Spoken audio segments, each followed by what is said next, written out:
Good morning, a very warm welcome to Conversations. My name's Emily Butler, I'm the Conversations Curator here at Art Basel. We're really honored to have a sterling panel of leading architects and a museum director this morning to discuss the opportunities of the Museum of the Future. The panel will be moderated by András Szántó, who is the author of the recently published Imagining the Future Museum, 21 Dialogues of Architects, to which some of the panelists have contributed today. There's going to be a little book launch at the Hatje Cantz bookstore after the panel, so please do feel free to join. We'll have time for questions at the end, and I will try to relay some from our online audiences. But before I hand over to András to introduce our panelists, I'd like to invite you to give Lina, Klaus, Kulapat, Jacques, and András a very warm round of applause and enjoy the conversation.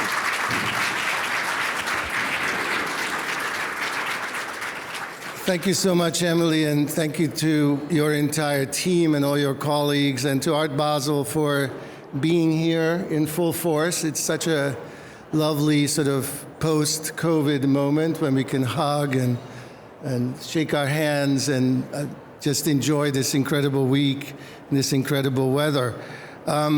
So this is a conversation about museums and their buildings. I think we can all agree museums are changing very fast. There's a whole new generation of museum directors that are taking over, and I have to say, congratulations to Elena Filipovic for being named the new director of the Kunstmuseum. Speaking of. And I think it's a kind of a, the pandemic was a kind of a before and after moment, and it was during the pandemic that I spoke with 28 museum directors about what the future may bring, which became another book. And I was really startled by their very fresh outlook.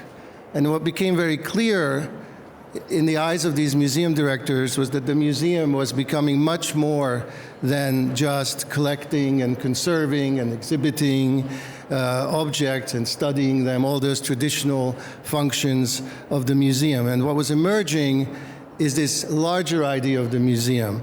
Museums were becoming inclusive, obviously digital, more experiential, ecological, and committed to ecology. They were becoming very consciously a kind of third space, a site of ideas, of gathering, of entertainment, of solace, and for everybody. A kind of urban junction, there's a kind of a living room for the community. And if these missions and perceptions and functions of the museum are changing, then it's logical that the museum building also has to change. Architecture should change as well. And by the way, architecture has been having its own pivot moment. We could have a whole architecture profession discussion about how that profession has been shifting. So last year I spoke with 21 architects for this new book. 2 of them are here today, Lina and Kulapat. Thank you for making time last year. And we were talking about what this sort of hardware upgrade might look like. And I'm here to tell you very happily that architecture is in fact shifting together with the museum. They're joined in this exercise. And sometimes architects can even show the way to museums. They could nudge museums and the decision makers behind them to sort of rethink what they can be, to bring out their potentialities. But the question is how. So we don't need to do a big introduction today, but just for those of you who are a little new to this topic, and I also welcome the Facebook Live audience here today. So we have Lina Gauthier, based in Paris, fresh off from opening her absolutely miraculous Serpentine Pavilion. We have Jacques Herzog from right here in Basel, who, with his partner Pierre de Meuron, and their team have been responsible for some of the most important museums that we all visit. It's in all of our bucket lists. And probably we should mention that we are sitting in your architecture as we speak. Kulapat Yantrasast, based in LA, although it's very hard to say where he is based because he's sort of like an electron that's everywhere at the same time. Finishing the refurbishments of the Met's Oceanic Galleries, African and Oceanic Galleries, and a number of other projects. We'll hear about this a little bit. And of course, we needed a museum director, so we have Klaus Biesenpark to my left. Really doesn't need an introduction to this audience, but he's now leading the Neue Nationalgalerie, and you will hear much more about that as well. And it's been wonderful to know you over the years. So one more time, give them a round of applause for their very, very lively discussion. So if you follow things closely, then you might also notice that there's a little bit of a little story hiding inside the larger story of this panel, because Jacques and Klaus are working on this new museum in Berlin. We will talk a little bit about that museum. This discussion is about the future of the museum in general, but it's a very interesting case study, and I think many of you are quite curious. As you know, Berlin is not an easy town. There's been a lot of hot debate around this museum, so we're all eager to hear about how it's shaping up. But we're really here to sort of explore what's on the horizon through projects. And what we thought we could do is share a few images, very briefly, from each architect, not to do a survey of their extraordinary practice, but as an indication, as a signal, as a sign, as a hint of where museum architecture is going. And we'll do these very, very briefly. Everybody has committed to only speaking for 5 minutes so we can have discussion time. And we're going to start with Lina. And so Lina, once again, you're French-Lebanese. You've just finished this amazing thing for Hermès. You've been building museums. I think your buildings always have this wonderful conversation with history.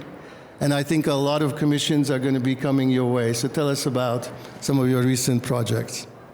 Thank you so much, András. Thank you for bringing us together and for putting the subject on, which is really a fantastic subject. What is the future of museum? What is the future of our culture, our interaction together? I'm really very happy to be among you all to discuss this today.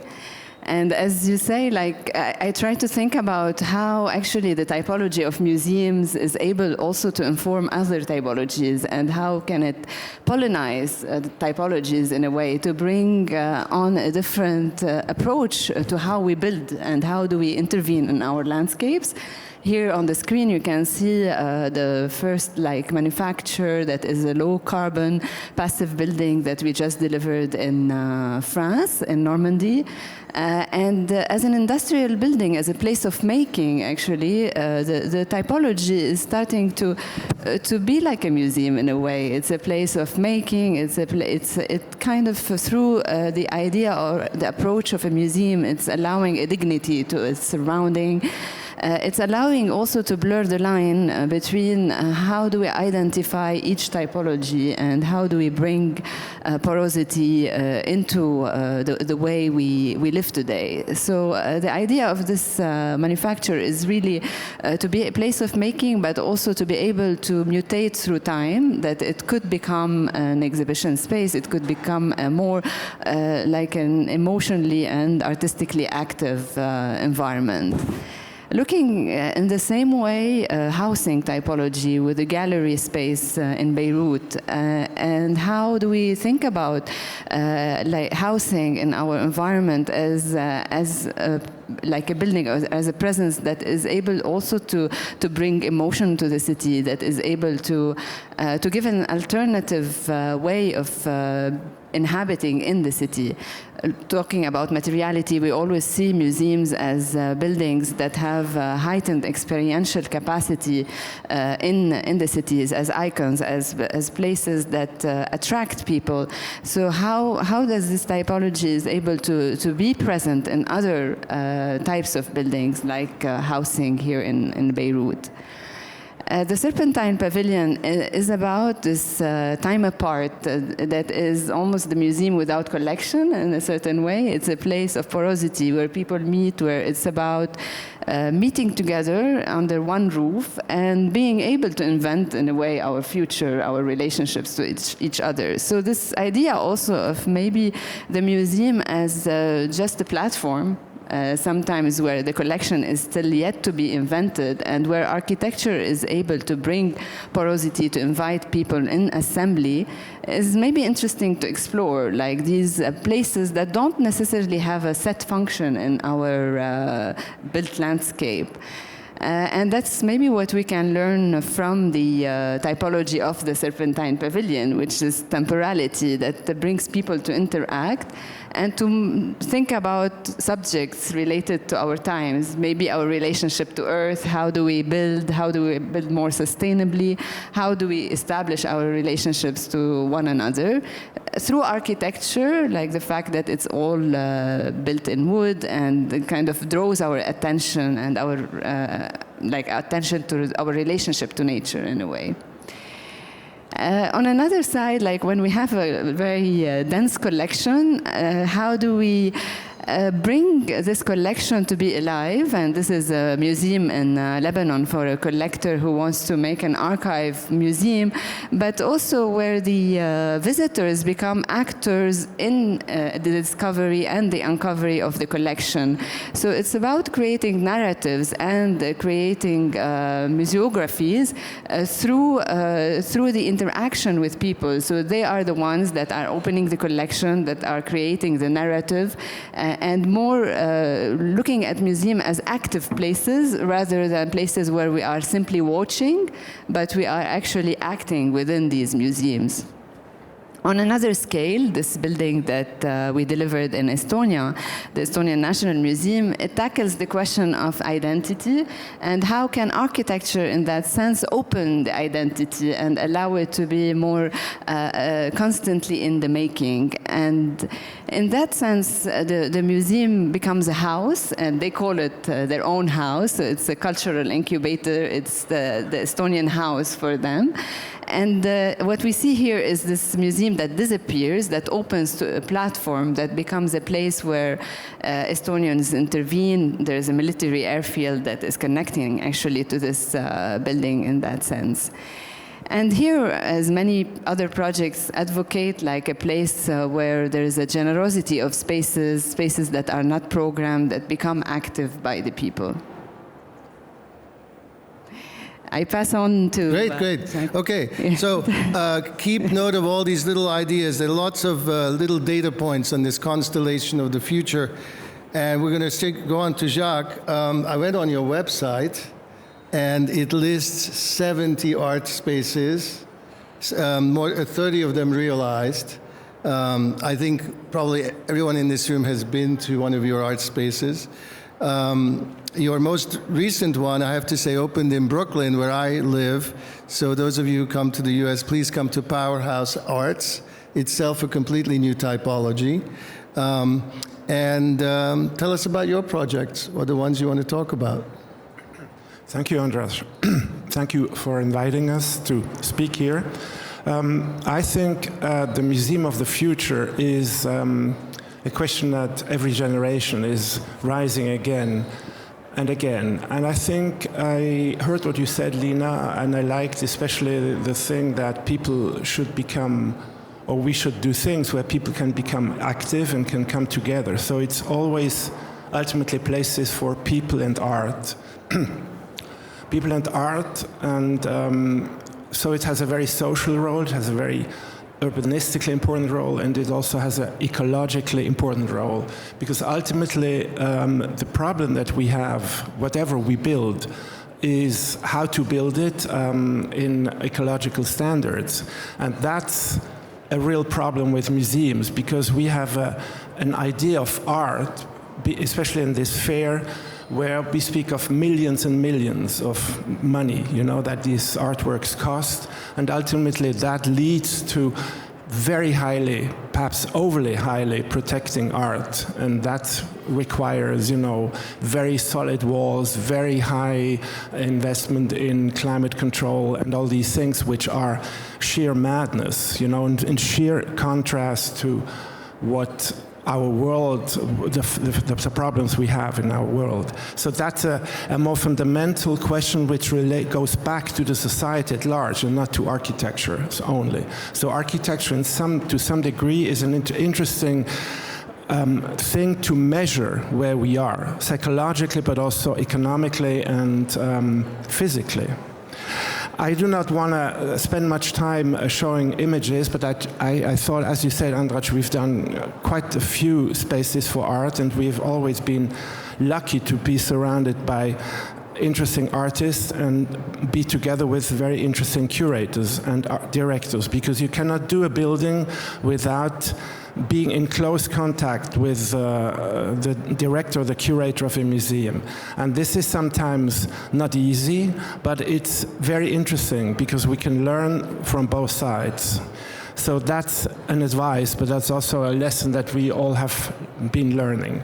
I would just summarize a few ingredients which I think have been important and remain important, maybe are increasingly important. There's always something wherever we go. So the Tate was a lesson for us, of course, and the kind of creativity lies sometimes in discovering something which already exists and to reuse it, to discover unlikely places because they can enhance and animate what a space can be. It can be a real foundation, like the tanks in the Tate Modern, which eventually can be transformed into very interesting places for artists and curators equally, and visitors to learn and to experience art.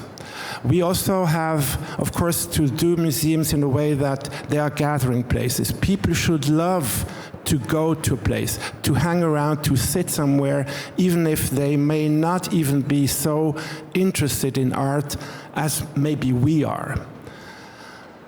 Another thing which we should never forget is art itself. Art and the space where art can be ideally presented is the key thing, because I think art remains important, because that's almost a first question. How relevant and important is art in the future? Does it keep up its role as something where you have a kind of moment of being careful, being open-minded, learning about it and about yourself?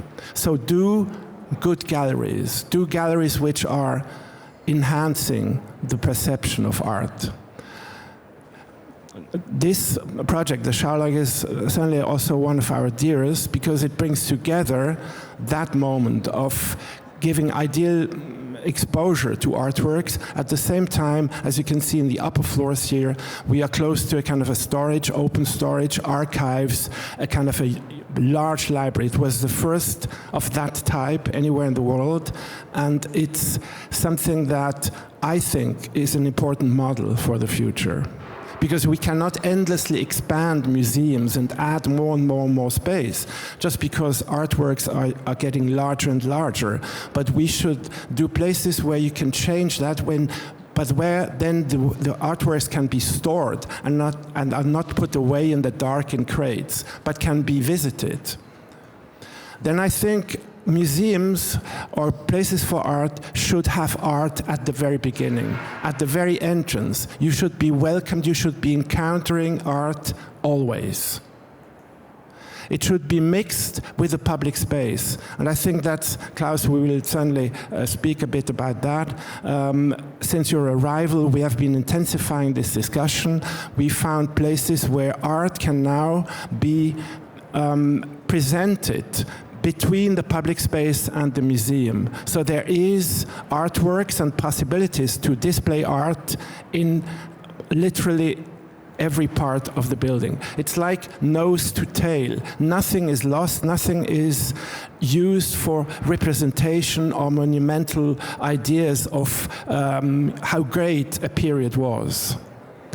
Then it should be surrounded by green. That is a big fight in Berlin, and with the arrival also of a new minister, not only a new director, I think it is very important that this is a political movement almost, that museums can be transformative, can really change a place in a city. And here in Berlin, we exchanged ourselves yesterday, Klaus and myself, and the name of garden instead of forum would be more adequate, because I think we have to do everything so the places with museums, around museums, can be visited also in the future. And gardens are super important elements. The last image I wanted to show is how gardens, how a forest, how a park can literally invade a building and offer spaces for the public to embrace that park, to embrace art, and to attract public, also with gastronomy. I'm so glad you talked about gardens, because in our book, in a conversation with Kulapat, he has a line where he says, you have to think of the museum as a garden. But we're going to come to Klaus. So we're coming to Klaus, but you know, at Kunstwerke, at PS1, LA MoCA, and now in Berlin, you are responsible for the software that goes inside the hardware of the museum. So you've had that challenge in very, very different architectures. Transformed building in Europe, old industrial building in New York, purpose-built museum in LA. Now it's a brand new museum. So tell us about your thoughts about architecture and what it means for you. Thank you, András. I felt a little bit like the odd one out because I'm not an architect, but I'm also not a museum director. And I thought, like, why am I not a museum director? Because I didn't study it. But you can't study that. So I like that it's Jacques' slide still with that tree. That tree is a plane tree. It's 170 years old. And it's in Tiergartenviertel. This Tiergartenviertel used to be where lots of artists lived, like Tilla Dorieux, the Cassirer family lived there. It was pretty incredible, and the only leftover is that tree. It went through the First World War, it survived the Second, it survived the wall, it survived the reunification. So that tree is a being, and that being is there since 170 years. And when I arrived, that was the only companion I felt I had in the area, because 30-something years, 34 years earlier, I arrived somewhere where there was a tree in the middle. You see, this is KW when I arrived in 89, 90. And actually was a medical student, so I'm really not a learned, studied museum director. And for me, what was interesting is when I arrived, they said, oh, the first thing is you have to take out the tree in the middle and then renovate it. We didn't renovate it for 10 years, and the tree is still there. And the idea of what a museum is, we had Monica Bonvicini, Thomas Demand, Matthew Barney. We had artists in residence, included Susan Sontag for several years, Edie Slimane, the fashion designer, the band Fisher Spooner. And it was, we all lived there. So we all lived there, we had a cafeteria, and it was more like a commune. And I think I never gave up that idea of all disciplines living in a commune and everybody is allowed to walk in and stay. So it's an odd entree into being a museum director. And I wasn't. I was 23. I was a medical student. I had no clue what a museum was. And then I was very fortunate that one of my teachers was Dan Graham. Together with the architect Hanne Nahlbach, Dan and I teamed up for 5 years to do something that would transform this. And this is Café Bravo. We worked so hard 5 years on it, and Dan was an incredibly generous but also challenging person. And at the end he said, well, it's my work and your work. I give you co-authorship. And I said, I don't accept co-authorship, but I still feel very, very responsible for it. And there was some writing on the wall from an artist, and I said, no, I'm the co-author, take off that writing. What am I saying? I'm saying we are responsible for what we are building, and this is just a mirror, and we thought it would age. It opened in 1998, and it still looks like it's from tomorrow, and that's our responsibility. So since I'm with architects, it's your responsibility, our responsibility, that this looks like it's from tomorrow. Dan in the 90s, and I wasn't that ready or prepared yet, but Dan always said, it has to be a forest. All museums will be forests. And he made us, that was condition of building it, plant a forest. And so that is KW today. You see the mirrors, they're totally overgrown, and it is a very, very special place in a way for many who love art. KW is there, Berlin Biennial is there. And over the years, it was always a nice place to return to coming from abroad. So coming back after 30-something years to Berlin, this is our environment in where Jacques and Askan and Lisa and I are working on right now. So if you go back to this urban ruin, and everything is now like in function, take this urban ruin, that's called Kulturforum, and there is some of the greatest collections, Gemäldegalerie, Kupferstichkabinett, Kunstbibliothek. It's the third largest collection in the world of prints and drawings. Think about it, one of the largest collections, they have Botticelli, they have Vermeer, they have Caravaggio, but they have no visitors. I'm sorry, my colleagues, you know, it's like, and we have an ecologically artist-steered committee now, steered by Hayley Mellon. She's a great artist who transforms acres of paintings into acres of forests that are preserved. And we wanted to have a meeting on this, we call it Piazzetta. And it was too hot in May. It's already too hot. So all museums will turn into gardens. I was at the Louis Vuitton Foundation last summer on one of those days where it got 40 degrees in Paris. And you could not enter those large glass halls anymore. It was literally climate emergency. So next week, this is a nursery. I love nurseries. And exactly the guys who did this, Les Balteaux, are now doing this. This is Marc Poussol in the front. And these are climate-resistant willow trees that are from the south of Italy. We will transport them to Germany. And they grow in 4 years. They grow up to 7 meters. And we will have those little babies. They're going to arrive here next week. Wonderful. Okay. Wow, we get a hooray plants. Kulapat, you are really everywhere.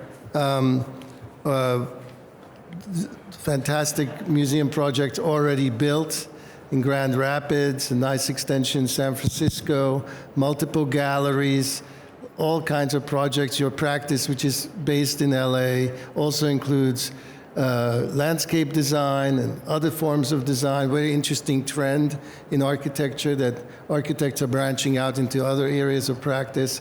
So tell us a little bit about your outlook. Well, thank you. First of all, it's such a pleasure to be here with everyone. I think we are normally busy with our own projects. To have a chance to really converse, I think that's special. So thank you for having us here.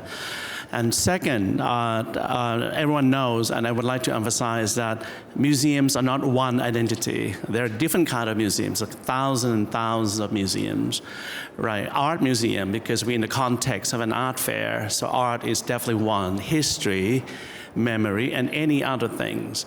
So the reason why we talk about museum today also make me feel like it is relevant. People still need it. And so I felt that, I thought a lot about this. And so I'm going to talk about some concepts rather than buildings that I've been thinking through. But let me just let the cat out of the bag in the sense that I think the future of architecture is people and nature. And the future of museum is people and culture. So I think the people is in the center of the two. So I think it's important to think about that. I'll start from the first project. This is my first museum, which completed in 2007 in Grand Rapids. It's the first sustainable museum in America. We worked together with Maya Lin, who designed the park in the front. But since then, I always see architecture and architect as matchmaker.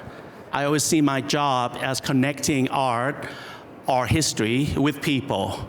It's my role to shelter that experiences within and without the building and allow, like what you say, the hardware and software to coincide to make that magic encounter happen. Like, that's part of my job. I'm not there to represent the art. I'm there to represent that experience, that connection that can happen between the two of that. So I think that's what I learned from. And so the other concept that I have used in quite some project, which I call acupuncture architecture. And what I mean by that is that I also work in the fabric of old buildings. For example, the Rockefeller Wing at the Met is one example. The Asian Art Museum is another. But it's not just about reviving history, but it's about really strategic intervention. And these also include, for example, the project that Klaus and Jacques are working on is a big piece of acupuncture in Berlin. It stimulates the energy that the city that have many chapters of history really will revive. So every act of architecture is always a stimulation of something larger. So I think in this case, for example, at the Met, which we have been working on the Rockefeller Wing, we started by really looking at the DNA of the building, throughout the building. What are the parties? What are the experiences? What are the DNA, shall we say, that we should react to or respond to and create something different for our collection? So it's very collection driven. So in this case, even though we have some substantial architectural changes on the facades and walls and systems, mostly are interior architecture. So the idea is to really create a place that, really home to these three collections, which is Africa, Oceania, and Americas, and really working closely with the curators. But on the other hand, also working with nature, which is Central Park. And also working with how do people, for example, this project, I'm very much love the idea, which I, in a way concocted when I was talking to András. I feel the needs for museum of this time to be the size of empathy. Like, this is a wing of Africa, Oceania, and Americas, but you have Chinese tourists coming to see African art for the first time. You have students seeing Oceanian art for the first time. It's not just about New Yorkers. It's all about how we understand each other's culture through this encounter. So for me, it's very important to create that sense of clarity, that sense of comfortable for people as much as art. So that's what we talked about. That's another look of it. And the wing, which is sit right on the Central Park, it's 4,000 square feet, the same size with Temple of Dendor, but most of the objects are light sensitive, so that window is never open. So what we've done is we change and open that window. So now Central Park is part of our wing, which hopefully will open in 2025. The other concept that I would like to mention, which go well with your concept of software operation and hardware, which is architecture, is the idea of moving from museum as a peacock to a museum of octopus. And what I mean by that is that it's not just the grand or the pride that come with the peacock, but the centralization of museum allow the operation to be limited. And I learned this through working, talking with museum staff. If you want to open a cafeteria, unless it's really designed well separately, you can. You cannot open the auditorium, you cannot open the classrooms. And when you talk to the visitors, the reason why they don't come to a museum because museums is in a 10 to 5 business, where they either learn or work. And on the weekend, they want to spend time on nature or sports. So culture has no calendar on people's everyday life. So the only reason why we need to do, which many museums have done, is to open late and allow young professionals and students to be able to go. So I think that's important, that the software is driven the hardware in the sense that then the building has to be designed so that the independent tentacles, shall we say, the auditoriums, the museum shop, the cafe, the classrooms, even the galleries should be able to be open so that they can have independent hours and different engagement with different stakeholders and groups to bring people into the door. So that the other, which I also mentioned before, I also happen to lucky to work and learn through not only art museum, but Museum of Natural History. In this case, for example, it is the American Museum of Natural History in New York, which is across the park from the Met.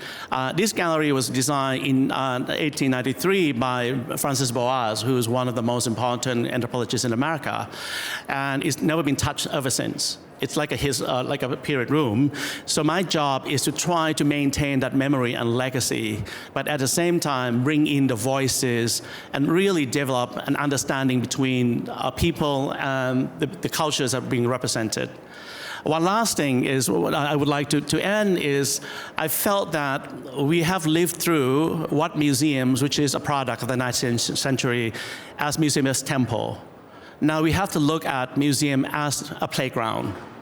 And what I mean by that is not about being fun, but it's about non-hierarchical. Visitors can choose their own experience. They can have the senses to cover. They can choose their own time. They can really react to different aspects in the playground in a way that allow them to empower their own experiences. So I would end with that. Thank you. Great. Thank you. So, we're putting like a lot of like this scatter plot of what the future museum is like. And I thank you for all of these notions you've been throwing out. And actually, Kulapat, when you said this idea of the museums in the plural is one of the big takeaways, I think, from all of you, what you have said. That museum has really opened up as a space of many possibilities. And there is no one kind of museums. Museums will be different in Africa, Asia. There's a sense of opening up. But many words here, just to recap a little bit. Peacocks and octopuses, gardens and forests, peoples and natures, a sense of art being everywhere, a sense of a gathering place for the community, something that's not a temple. Interesting through line in all of your remarks has been nature, green space. I think it was in the pandemic that we really rediscovered the green spaces around museums as spaces of additional possibility. Porous buildings, porous that are open to the viewer, non-hierarchical buildings, engaging many different art forms, many different experiences, open, physically open at all times, open after 6 p.m. I tried to go to the Kunstmuseum at 6 p.m. last night. I couldn't get in. Places that allow for different possibilities, what has been called loose fit in architecture, not over-defined, understanding that tomorrow's culture will be different, tomorrow's curators will be different, tomorrow's artists will be different. But spaces that are perhaps not new, spaces that are reused, spaces that are mindful of their ecological responsibilities, spaces of empathy, a kind of a commune space. So all of these things have been put up on the board, and we have limited time, but I want to just maybe get us to talk about just a few things, and then we'll have questions as well. So number one thing that is clear is that we want these spaces to be a kind of welcoming, gathering space for the community. But what does that mean? And I'm curious, you individually, as architects and as a plus one, what is it that makes you feel welcome in a museum? I mean, what is it that architecture can do when you're in a space that makes you go like, yes, I feel good here? And conversely, what is it that turns you off when you go to museums, present architects excluded, that makes you feel unwelcome, that has to be unlearned from the museum? Maybe Klaus first. Yeah. I arrived back from the US after more than 20 years last winter. And I think the same day I arrived, Omicron arrived in Berlin and everybody was wearing a mask. And then around 4 weeks later, the war in Ukraine started. And we did a wake in the museum. So basically we declared we're not going to leave the museum upstairs for like 36 hours, and some of us slept in there. And we invited everybody to just be there. And it was very surprising because museums are considered still kind of ivory towers, and to do things that are unexpected. I know sometimes that goes wrong. I famously did a Björk show at MoMA that nobody liked, but I still think that it is a good idea to open museums up for people who normally don't go. So last winter, there was a big problem with infrastructure and heat, at least in Germany. And we opened one space of the museum where people could just come and warm up. Mm-hmm. And there was free coffee and tea. And I hope that we can keep that audience. I think you have to do unexpected things. Mm-hmm. I think every piece of contemporary art shouldn't look like art, and museums shouldn't look like museums, and museums should not be a place where you have to buy or sell. Mm. They should somehow be for free. So, our architects, when does a space feel good? When does it makes you feel like you just want to get out of there? When you're asking this question, I'm thinking actually one thing that I feel in museums, that they are hospitals for art somehow, like this overtly clinical spaces where you have to make the effort actually of understanding every artwork, and there is a sense of distance. You see, like for a general public, that is, so somehow you feel like it's just destined to a certain elite to understand art. While I believe art is necessity for our daily life, it's actually, if I talk about Beirut as a context, art is a way of healing, actually. It's a way of understanding a context that is very difficult to live with instability, and artists really are active in bringing on questions that we cannot tackle in political sphere. So somehow we have art is a necessity. It's a necessity for building a culture, and it's very important to be able to understand it. So this question of how do we create a space that has a certain warmth, that has a certain materiality as an architecture, has certain porosity to its context as well, that allows one to be at ease, actually, almost like a home, just to be controversial, like this kind of intimacy that allows one to interact with the artwork and more to study the artwork. So almost like a library, you can sit on a table and really read about this artwork and get further into it. So from the hospital to the library. Maybe. Anyone? Yeah. Huh? Don't have to. I like the non-commercial side of museums. I like most of the museums, even not so good ones, if there is great art in it. Mm-hmm. So that is still the most important thing, because I always find a moment, for instance, the MoMA, before it was expanded, you know, with the rugs, with all these ugly things, somehow I think with nostalgia even of that so-called bad architecture. You had the most amazing Pollocks with low ceiling and rugs. It was somehow good. So I think architecture is not so important. But when you have it, it would be good to make it, as you said, nice. You know, you should find art immediately when you come in. We spoke yesterday about the Menil, which I love because it hardly has a glass door, and then you have the most amazing paintings in the lobby. Mm-hmm. Something I don't like, there is a few things nevertheless, is if it smells like food or bad coffee.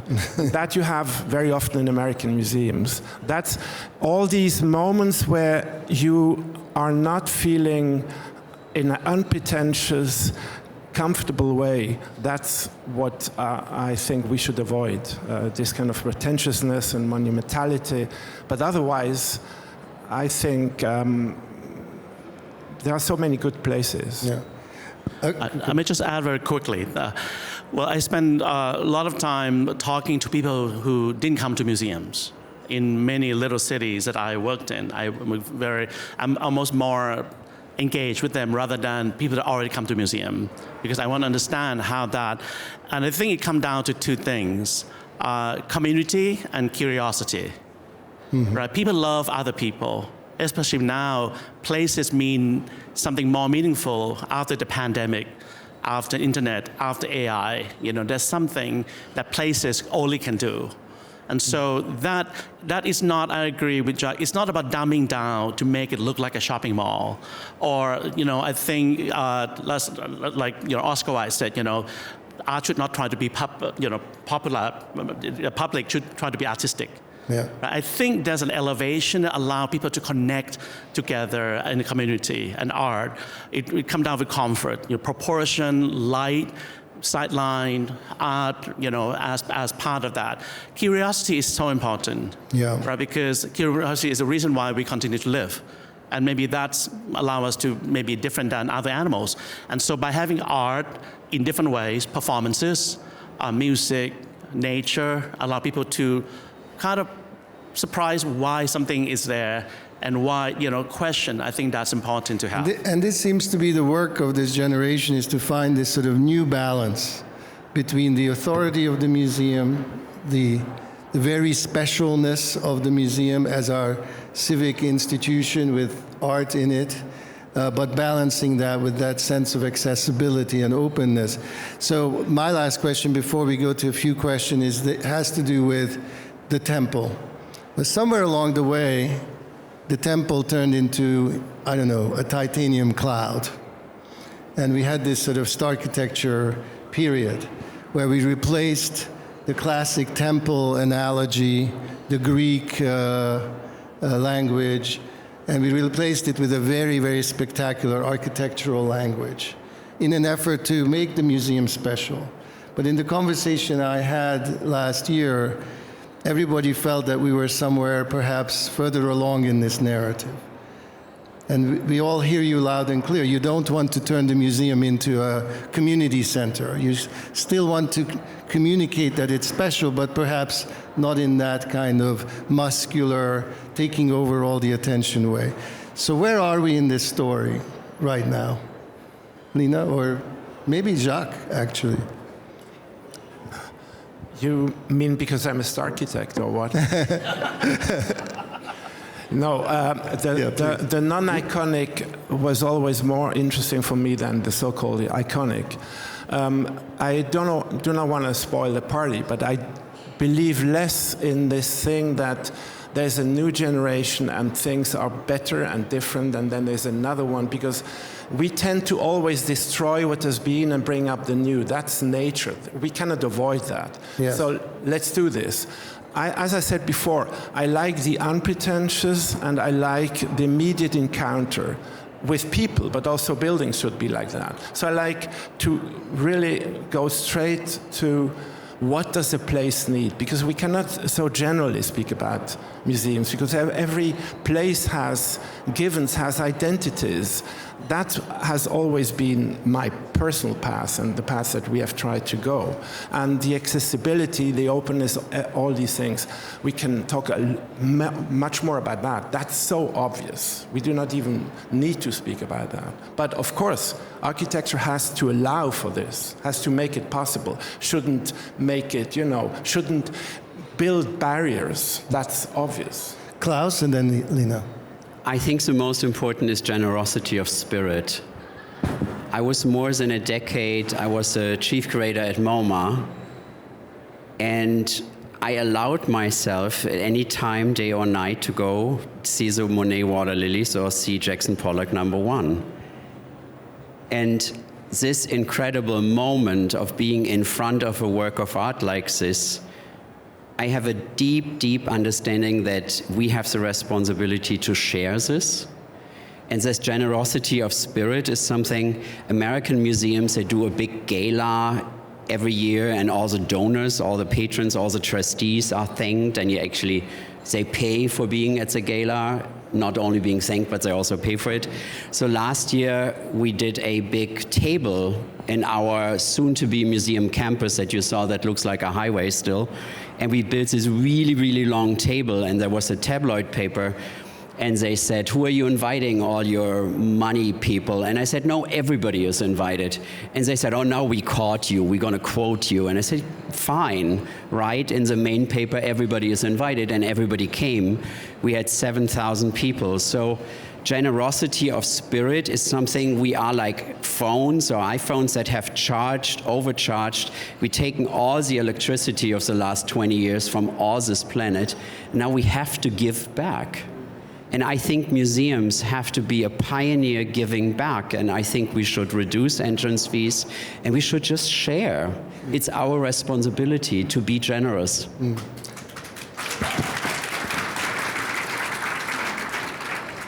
Lena, and then we'll go to questions.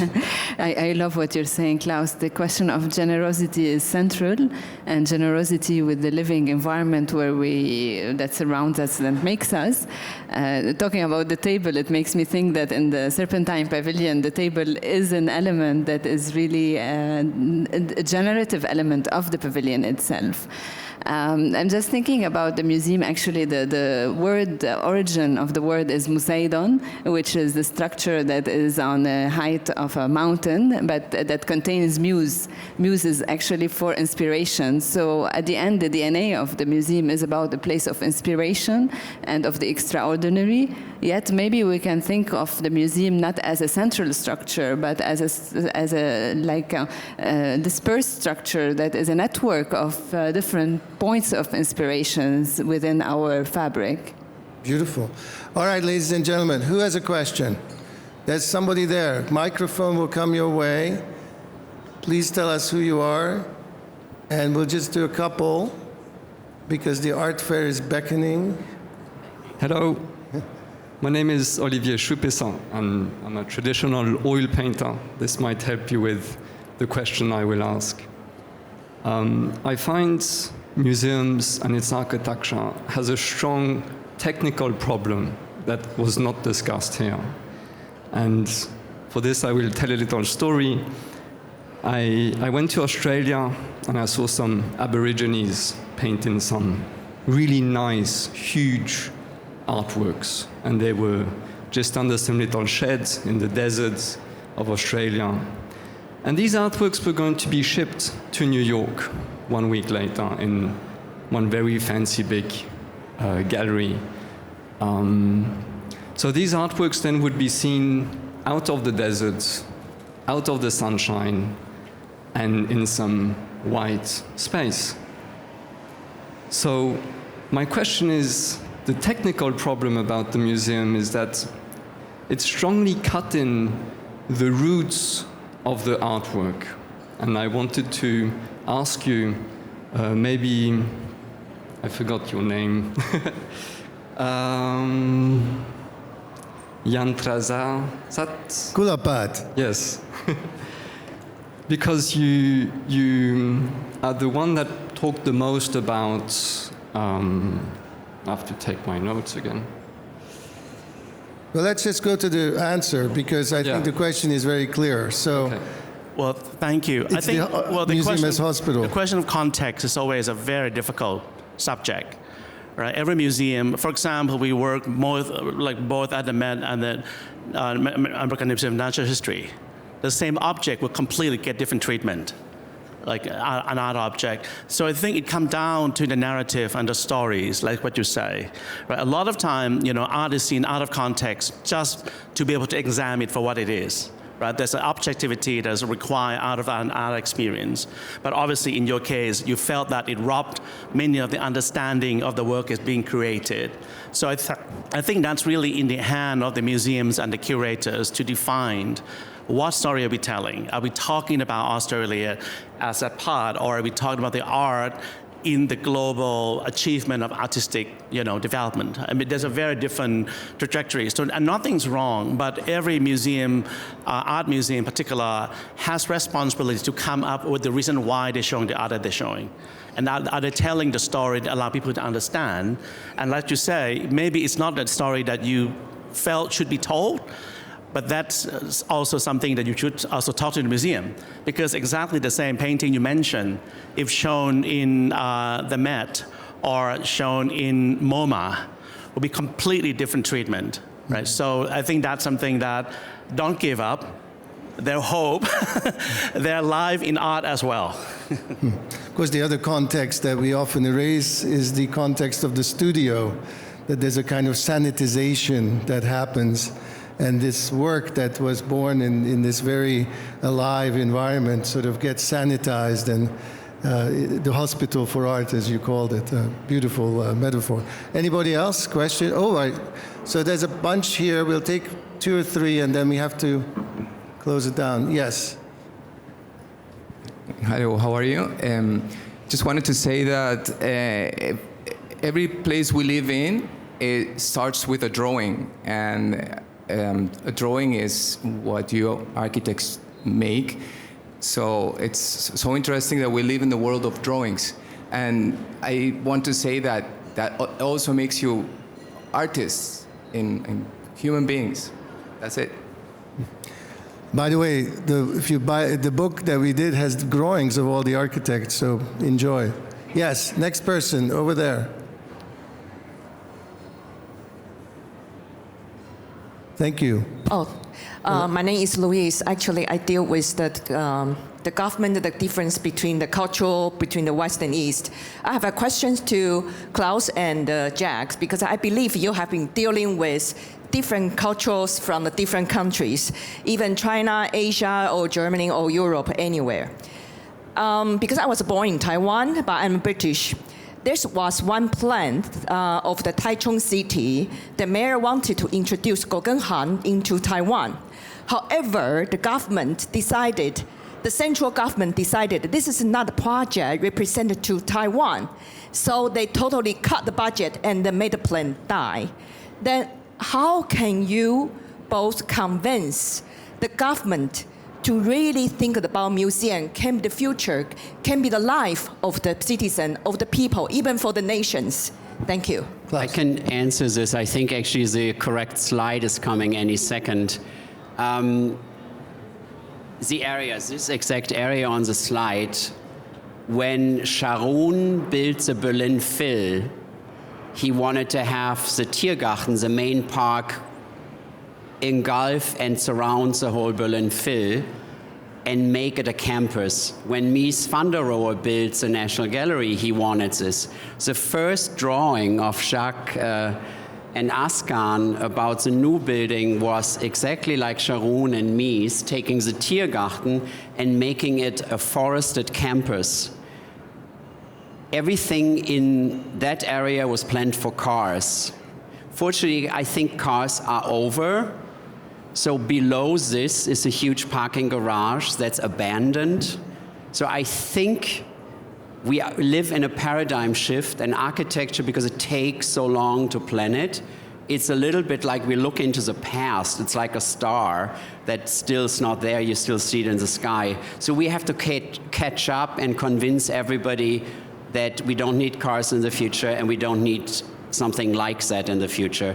And I hope, I really, really hope that the politicians, and it's good for us that the Green Party is now, for the first time in government, leading the country. I hope we can convince them for us being more green. One more. Hi, my name is Enzo Enea, and I work as a landscape architect since 30 years. And for me, it's a breakthrough what I hear today. I would like to thank you, really. And my question is, if I see the willows here, it's a monoculture that you're gonna plant around, or do you have also other trees like biodiversity that you want to implement? Our panel and our working group has biodiversity in its name, and this is just the first I could sneak away from the architect. So there's going to be lots of plants and lots of animals, actually. Thank you very much. I think this is super important. It's a wonderful moment now that all this engagement with the urban context, all this engagement with the natural context is stepping outside of the museum. It's a great moment. But I'd like to come back in closing to something Jacques was saying, that in fact the museum has always been evolving, and each generation has been adding and bringing forward what was there before. And as much of it as it may be a kind of negation, it's really incorporation and evolution. So today we talked about a lot of areas of change, but actually I'd like us to end on what shouldn't change. I'm very curious from each of you, and I'm going to go from Kulapat back this way. What is it that should never change about the museum? Well, the spirit is one part of it. You know, it's funny because I was talking to my friend about why I come up with the word acupuncture, right? And at the time, I was working with the Artists of Chicago, and there's a branding company that come in to talk about what that is. And they talked about museum as a person, right? The Artists Institute of Chicago might be an old professor with a bow tie, somewhat conservative, but has. So this is the first time that I thought about that, and I feel like that spirit is interesting, right? Because it's the same person. It might change from 100 years ago to today, but the collections are similar. They've grown somewhat, right? The sense of relationship to the city is similar from generations. So that spirit and DNA are something that I pay very much attention to. Like at the Met, it's not even about changing, it's evolving, because everything is changing every moment. So how do you evolve in the right direction and not stop the change? Jacques, what should never change? I like what you said, Lina, hospitals. I think museums are hospitals in the sense that we are currently, as architecture firm, more involving more energy in healthcare and doing hospitals, because hospitals are the really neglected typology, not museums. And artworks, to some degree, need to be protected, like humans need to be protected so they can survive. And as long as we pay attention to artworks as being important, you know, elements or objects that tell us a history from which we can learn, which we can also adore, whatever, we need to protect them. But protecting is perhaps less interesting a word than taking care. And I think taking care of something is a fundamental thing that we need to stress. With architecture, architecture can do a lot in that respect. Klaus mentioned the trees, I mentioned the trees. Green protects us also from what we have done on this planet. So these terms actually are all connected. Hospitals are maybe not so different from museums, and museums are not so different from parks, and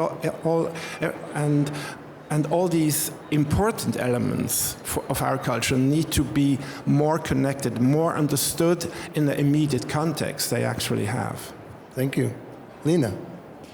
I think the fact that there are places of the extraordinary, like the capacity of being projected to dream constantly and be in touch through art to the irrational that constitute us, that is very much part of what drives us. It makes me think of a figure, actually, of how we are as beings between the conscious and the unconscious. And there's a neuroscientist that drew a huge elephant and a person sitting on top, and actually the huge elephant constitutes our unconscious, and the person on top is the conscious, and we're driven by that unconscious, which is actually the emotion and what is the essence of art that brings us in connection to questions and critiques that are embedded in our societies. So hopefully that continues. Klaus, if museums are hospitals for art, then I first time ever in my life think about my early days differently, because as a medical student I was during the day in the hospital, and during the night I was at KW. As in medicine you do focus on a patient, and there is this incredible intimate attention that you have to pay, and I think that's perhaps a comparison point, that you have this focus. Yesterday I had this Ronnie Horn water lily moment at the Bayerle, and then later a Pierre Ig goes Max Ernst moment. And then we went to the Tengeli Museum. There's a Janet Cardiff, George Burroughs Miller, and there's an incident at some lake, it's a work, and you put headphones, and it completely changes how you look at the world. I walked out of the museum, and how crazy, I did one of these swimming in the Rhine things because I was still in the orbit of Janet Cardiff. Art makes us really, really look differently at the world. And I think it's a scandalously intimate moment you can have in museums with artists, with art. And you can just be there right in front of a work of art. I can still not comprehend that's possible, and that should never, ever, ever, ever change. So, spaces of scandalous intimacy with art, spaces of humanity, spaces of protection, spaces of the extraordinary. Everything is changing and everything is the same. Thank you very much. Here's to the future.